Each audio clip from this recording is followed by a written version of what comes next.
성도님들 안녕하십니까? 오늘 함께 묵상할 말씀은 신명기 14장입니다. 신명기 14장부터 26장까지는 거룩한 백성인 하나님의 자녀들이 이방인과는 다른 구별된 삶을 살아야 할 것을 가르쳐주고 있습니다. 너희는 너희 하나님 여호와의 자녀이니 너는 내 하나님 여호와의 성민이라는 말씀이 그것을 말해주고 있습니다. 신명기 14장은 크게 두 부분으로 나눌 수 있습니다. 첫 번째 부분에는 레위기 11장에 자세히 언급된 음식의 정결법이 다시 한번 나오고 있습니다. 두 번째 부분은 11조의 규례에 대한 설명입니다. 특별히 제2 11조에 대해 자세히 설명을 해주고 있습니다. 14장 1절입니다. 너희는 너희 하나님 여호와의 자녀니 죽은 자를 위하여 자기 몸을 베지 말며 눈썹 사이 이마 위의 털을 밀지 말라. 죽은 자를 위하여 자기 몸을 베지 말며 눈썹 사이 이마 위의 털을 미는 것은 이방인들의 습관이었습니다.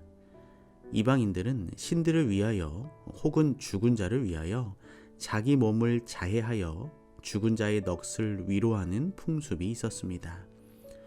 죽음은 죄의 결과이며 하나님께서 주시는 생명과 반대되는 것이기 때문에 죽음과 접촉하는 것은 모두 부정한 것이었습니다. 오늘 우리의 삶이 세상의 풍속을 동경하기보다는 그리스도인의 모습을 잃지 않게 되기를 소망합니다.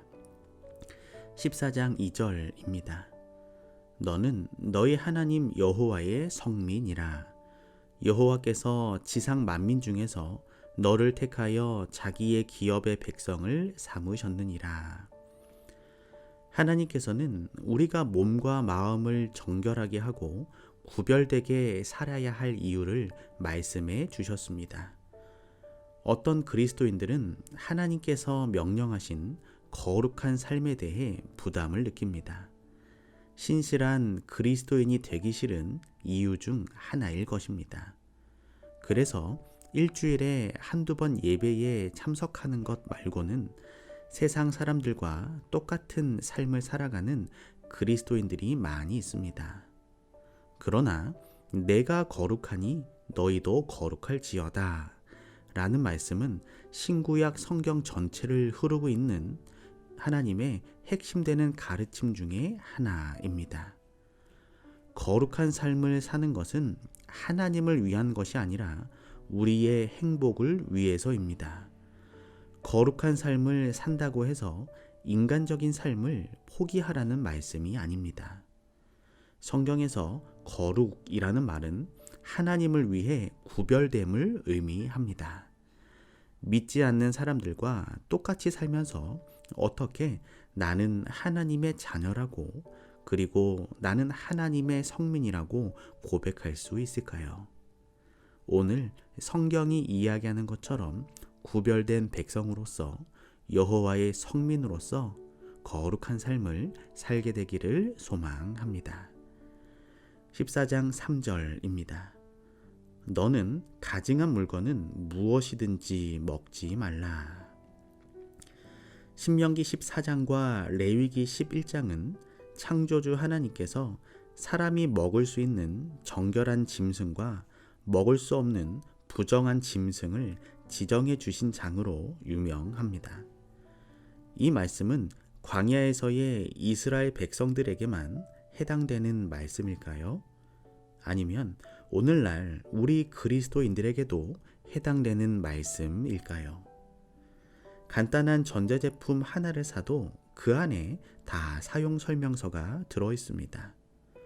그 설명서대로 하지 않으면 기계는 심각한 손상을 입거나 고장이 나고 맙니다. 휘발유를 써야 하는 승용차에 경유를 넣거나 등유를 넣으면 안 되는 것은 누구나 잘 알고 있습니다. 그런데 창조주께서 이렇게도 복잡하고 신묘막측한 사람을 창조하시고 무엇을 먹어야 하며 어떻게 살아야 할지 설명서를 주시지 않을 리가 없는 것입니다. 그 설명서가 바로 신명기 14장입니다. 에덴 동산에서 사람에게 처음 주신 음식이야말로 사람에게 가장 좋은 건강한 음식임에 틀림이 없습니다.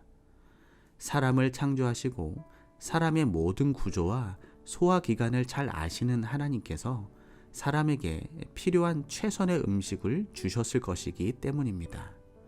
그러므로 에덴 동산에서 아담과 하와가 먹은 음식을 먹는 것이야말로 우리의 건강을 위해서 최선의 길입니다. 에덴 동산에서 사람에게 주신 최초의 음식은 씨 맺는 모든 채소와 씨 가진 열매 맺는 모든 나무의 과일이었습니다. 거기에는 곡류와 견과류도 포함되었을 것입니다. 하나님께서는 우리를 창조하신 분이시기 때문에 음식이 사람의 육체적인 건강뿐 아니라 정신에도 심각한 영향을 끼친다는 것을 잘 알고 계십니다. 그릇된 식생활은 사람의 몸을 급속도로 병들게 하며 영적인 생활을 하지 못하게 방해합니다. 하나님께서는 내가 거룩하니 너희도 몸을 구별하여 거룩하게 하라고 말씀하십니다. 오늘 우리의 식생활이 구별된 식생활, 건강한 식생활이 되기를 소망합니다. 14장 22절과 29절입니다.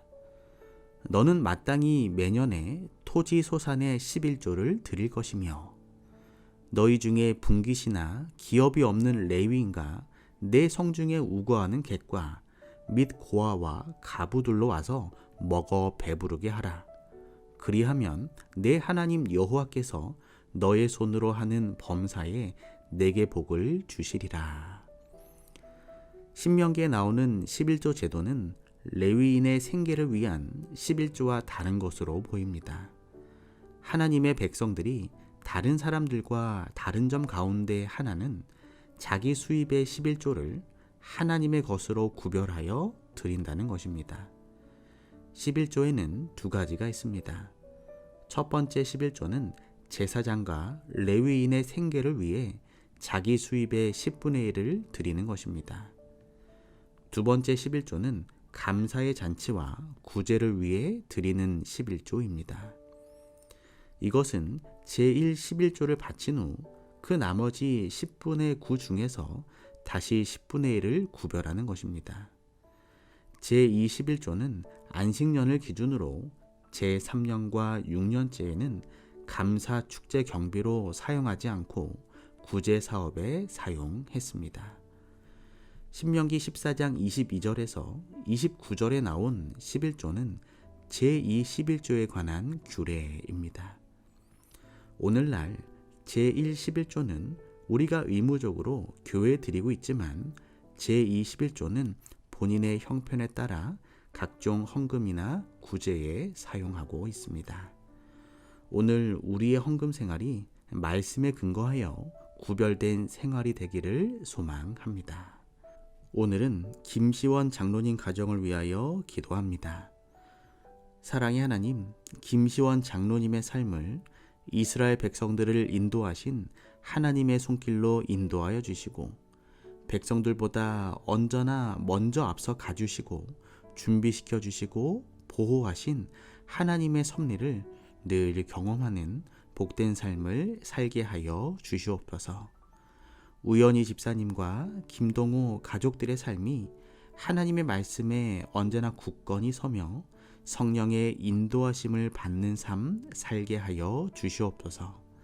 사랑의 예수님의 이름으로 기도합니다.